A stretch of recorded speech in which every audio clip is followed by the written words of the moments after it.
அனைவருக்கும் இனிய வணக்கம். அன்பின் ஆன்மீகத்திற்கு உங்களை அன்புடன் வரவேற்கிறோம். இன்றைய பதிவில் பிரயாக்ராஜில் நடைபெற இருக்கிற கும்பமேளா பற்றின தகவலை நம்ம தொடர்ந்து பார்க்கலாம்.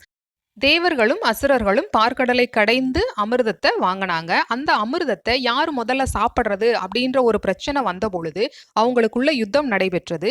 தேவர்களுக்கும் அசுரர்களுக்கும் தொடர்ந்து 12 நாட்கள் யுத்தம் நடைபெற்றது. அப்போது அந்த அமிர்த கலசத்துல இருந்து 4 துளிகள் பூமியில விழுந்ததா சொல்றாங்க.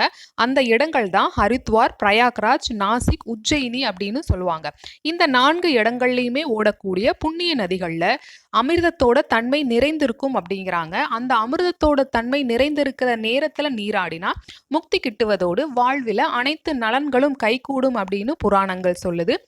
இந்த இடங்கள்ல தான் கும்பமேளா நடத்தப்பட்டு வருது.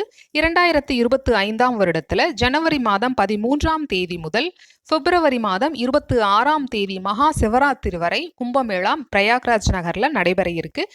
உத்தரப்பிரதேச மாநிலம் பிரயாக்ராஜ்ல நடைபெற இருக்கிற இந்த கும்பமேளா 45 நாட்கள் நடைபெறதுல குறிப்பா சொல்ல போனா எந்தெந்த நாட்கள் சிறப்பு பெற்றது அப்படின்னு சொல்றாங்க.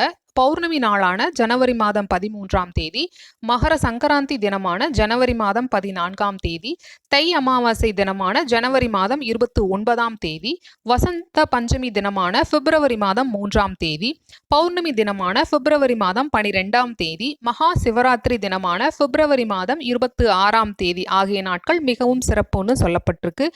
இந்த கும்பமேளாவில் நாமும் கலந்து கொண்டு புனித நீராடி இறைவனது அருளை பெறுவோம்.